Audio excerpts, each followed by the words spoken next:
This series is a GRDC investment that takes you behind the scenes as we sit down with some of the people shaping our grain industry, uncovering their journeys, learning more about their passions and the projects that are part of their everyday. We are over in Western Australia. This is now the third part of what has been the GRDC In Conversation podcast. We've covered Southern Australia, we've covered the north across New South Wales and Queensland, and now we've headed west to meet with all sorts of growers, advisors, researchers, and people involved in the Aussie grains industry. Welcome to the next series.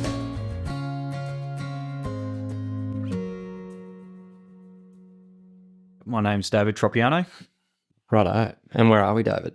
We are located in a little town called Mullewa, about 20 kilometres south.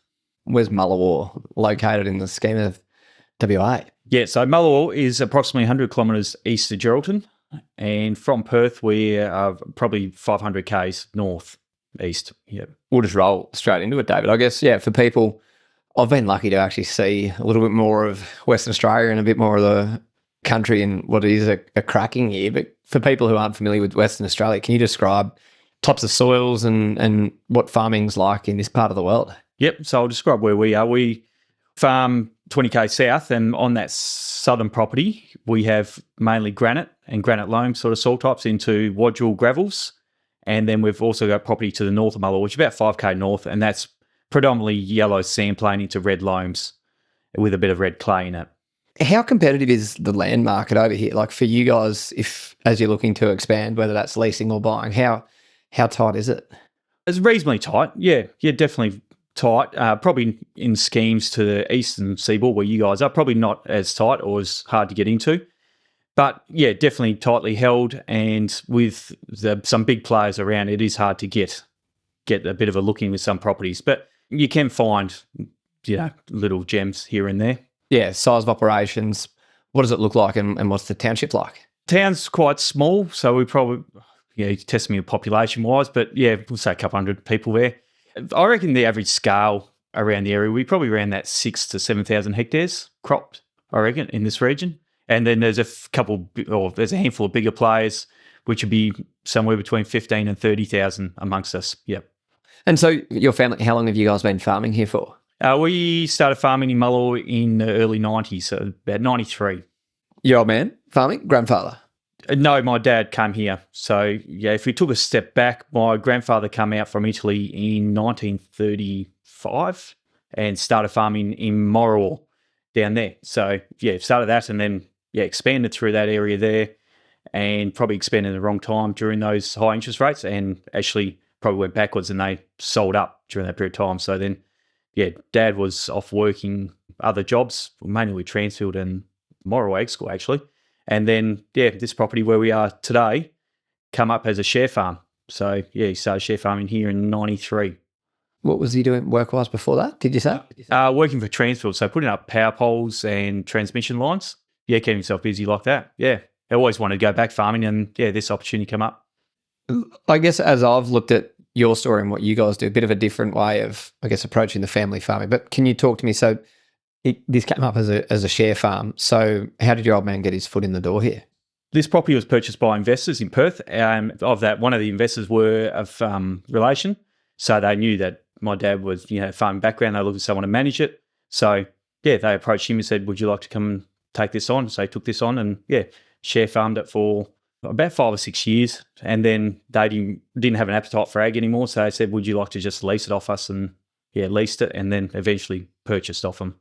Has he ever talked about what it was like to come back into agriculture after, I presume, growing up with that dream being in and around it, thinking that maybe one day you're able to pursue it to then have it taken away for quite some time? Yeah, it was pretty tough for him. It would have been very tough, starting because he didn't have a lot of gear or, the main thing, capital behind you.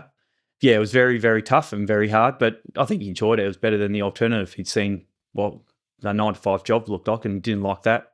So he thought he always wanted to go back to ag and give these kids an opportunity to go into it. And so for you, was pretty well your whole childhood spent on the farm and around this area? Yeah, it was. I was about 9 when we shifted here, so I did have a little bit of time living in the Mullewa town site, and then also my infant years on the farm in Mullewa. But majority of my memories are on this farm here. Yep. And so you guys, yourself and your dad, you you went to school down in Perth and then an ag course. So agriculture and farming was the way you wanted to go? Not always, actually. No, I'd wanted to do anything but farming, to be honest with you. Yeah, I wanted to be a physio for a while. I remember doing work experience that and realised, this isn't for me. This is Jack. I don't want anything to do with this. And then come out, I wanted to probably do a trade. And just through lack of direction, I thought I'll just go to Muresk and study ag for something to do, really. And during that period of time, because I didn't do my TE, I had to do a bridging course to get into there. So during that period, I did a year on the farm, and that's sort of where I really enjoyed the farm. Go, wow, this is pretty good. I think this is sort of where I wanted to go. Yeah.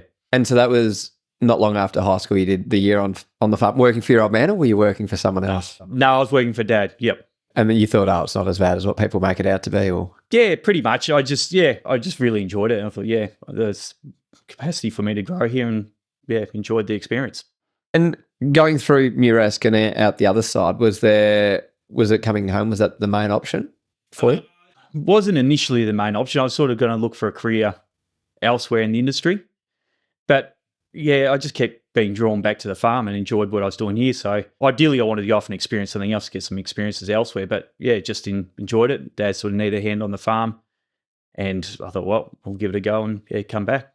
So when you came back 2006 or 7? 06, yep. What did it look like? A disaster, yep. 06 was probably the worst year in my memory back. I think we had about 60 mil of rain for the growing season, and we had a heap of summer rain, but it was just Armageddon. And I was going, my God, what have I done? What am I doing here? There's just bare paddocks everywhere, and we're still heavily in livestock at that point in time, and there was sheep dying, and putting sheep down, and hand feeding every day. I was going really scratching my head thinking, what the hell have I done? Yeah.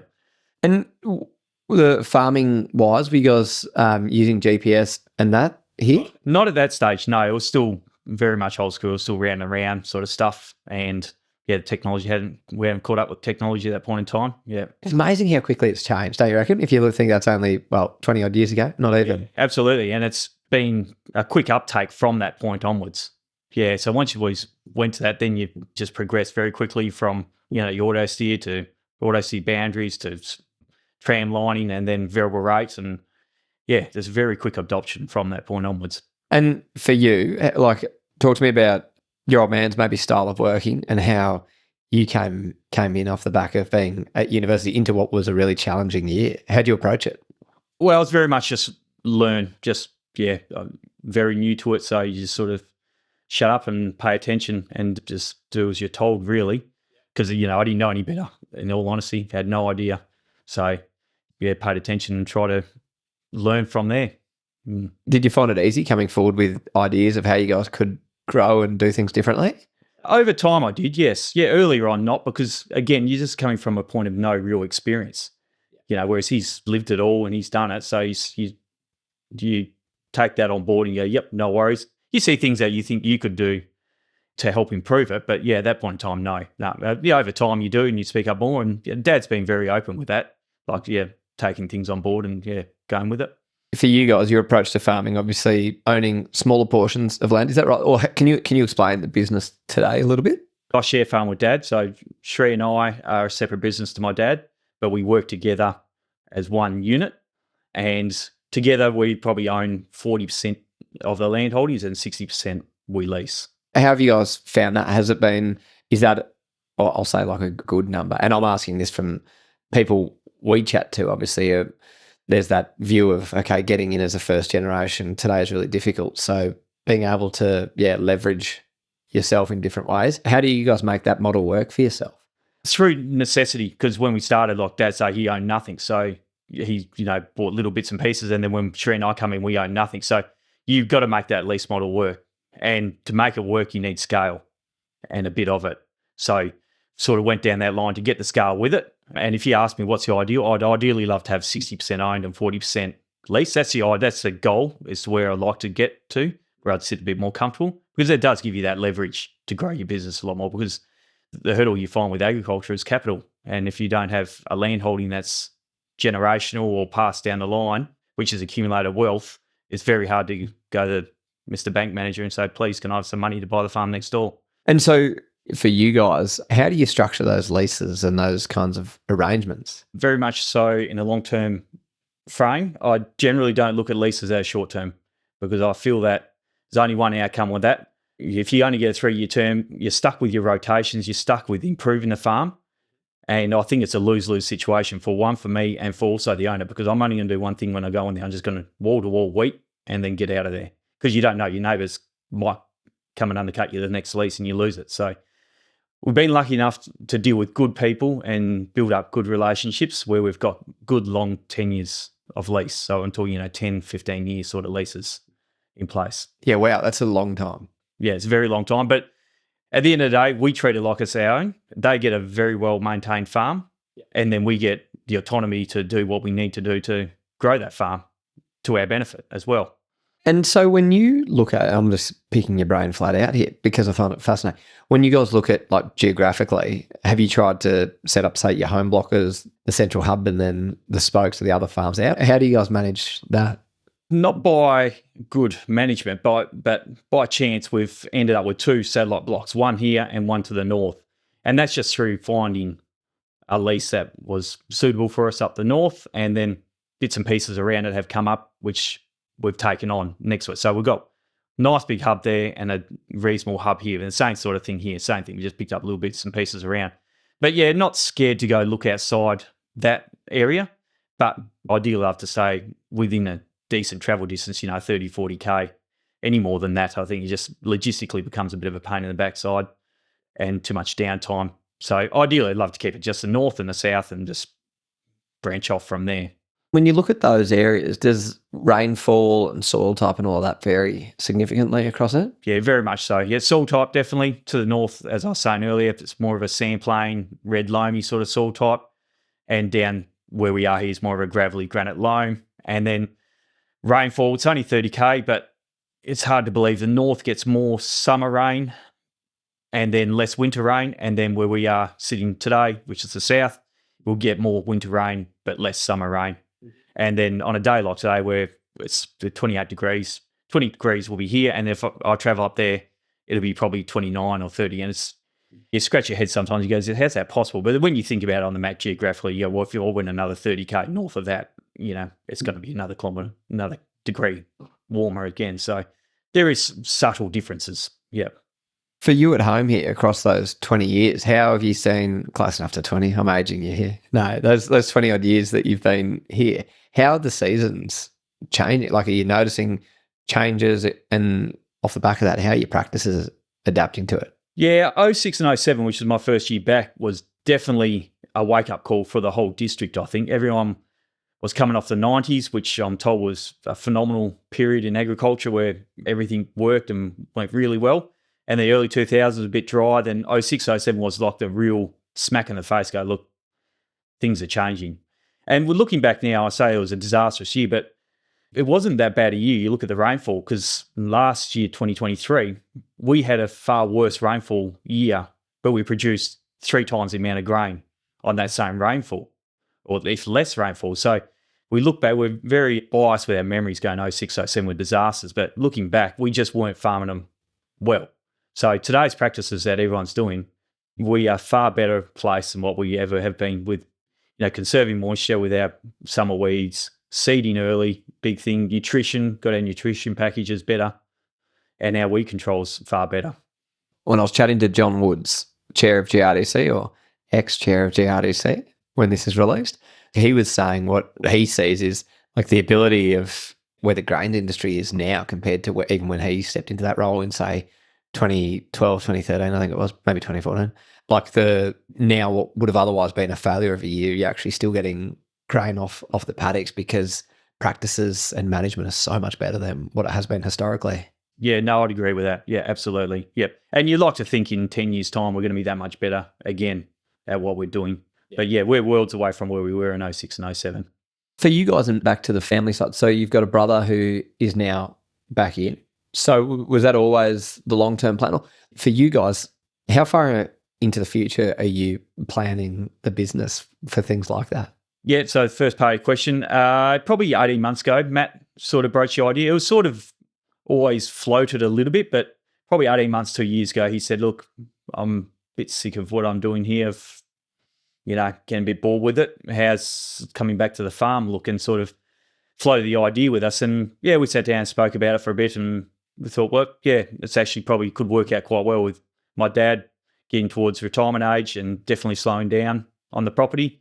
And I'm going to need help on here. So we sort of felt there could be a direct transition with Dad stepping out and Matt stepping in to the business. And planning, to answer your question, with planning was, yes, we are looking a fair way forward. Yeah, we're trying to look, planning is very loose because you have a direction where you want to go. But as you know, the roadmap changes as you go along with it because life throws curveballs at you. But basically, our goal was to have a common direction in mind between all three parties, that being my dad, Matt and Elise and Sheree and I, and just having that common goal at the end of the day, and the direction will be worked out as we go along. There's kind of three parts to the business, if that's right. There's like the part that you farm with your father or your dad, and then there's obviously you and Sheree have your own holdings as well. Yeah. And so how do you make all of that work and prioritise? The way we do it is it's always one. So we treat it as need be. So, for example, if it rained on Dad's farm, that's where we start seeding, regardless. Doesn't matter where it is, whose it is. And all the operations are done by what's needed or what's best practice for that crop at the time. And the same with harvest. Doesn't matter where we start. It's all as one. And we've got little pockets all through where, we'll be harvesting a bit of my farm and then it's the other half's Dad's farm. So it rolls into his. So it doesn't, it all works out in the wash. And one year you lose out because yours wasn't seeded first, but the next year you gain. So it's swings and roundabouts. And we very much treat it like that. It's not nitpicky dollars and cents down the end, but otherwise it just wouldn't work. Every year there's a winner and loser with who got slightly better yields and who didn't. But in the scheme of things, it's all a common direction. So it doesn't matter. As we were talking kind of before we started recording, really interesting for you guys and quite challenging. So can you share a little bit more about how the 2024 season has shaped up so far? 2024 is, to be honest, is probably the hardest year I've had in farming. Just with all the rain we had, which is what we dream of as a lot of rainfall farmer. We thought, Jesus, give me all that rain. We'll grow some thumping crops.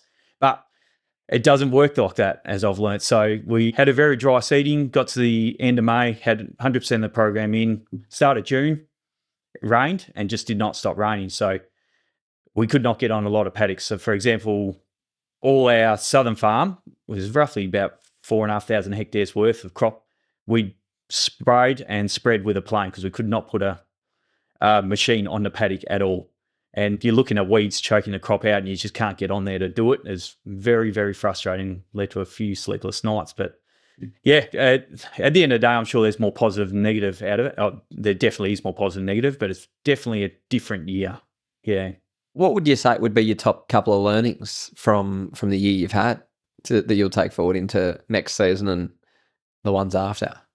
I don't know. Are we ever going to see another year like this? I suppose we may do, another 20 years' time.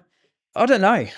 That's an interesting question, what I've learned from it. One, probably to I wouldn't say not sweat about the fact getting on the pace, but maybe just relax a bit more about it. I spoke to a few mates down south who encounter this wet weather all the time. And he's going, what are you worried about? Just, it'll be fine. It'll dry out eventually. Don't worry about it. You got water. And he's right. He's 100% right. But it was just frustrating at the time. You could see what needed to be done, but you just physically could not do it. So it's, a bit of a challenging period, that July period for us. Yeah. And then for me, someone who doesn't know a lot, but so it being this wet still where you were bogged today. Yeah. We'll let everyone know that one. No, getting bogged today, does that mean that next year come sowing time, your profile is going to be fantastic, or is it still up to the weather gods over summer? Oh, I think we're definitely going to have more moisture in the bank than what we would be going into the next season. Yeah, I'd like to think so. And again, it's a situation I've never been in before. But yeah, you'd have to say there's going to be some moisture left over there. So it's going to be a positive thing in the longer term. Yeah. I guess a couple other questions to finish up, but what are the goals for the next few years for you personally? For Sheree and I personally, it's just to consolidate more in ag where we are, expand a bit more, and have a good lifestyle somewhere in between all that. And for you, what is it about the grains industry that keeps you involved and so passionate about what you're doing? I like the challenges of the day-to-day of farming and trying to solve those issues. That's pretty much what keeps me going with it. No, well, David, thank you so much for having a chat. Was there anything else that you wanted to talk about? No, that's all good. More than happy there. No, mate, thank you so much for having a chat. And I think it's been a really interesting little tour so far of the wheat belt. And yeah, look forward to seeing how the harvest goes for you. No worries. Enjoy your time in the West, Ollie. Thank you. Thanks for joining us for the GRDC In Conversation podcast. This series is a GRDC investment that's sharing the stories of the people who are living and breathing the Aussie grains industry. Make sure you check out some of our other conversations and hit follow on your favourite podcast app to never miss an episode.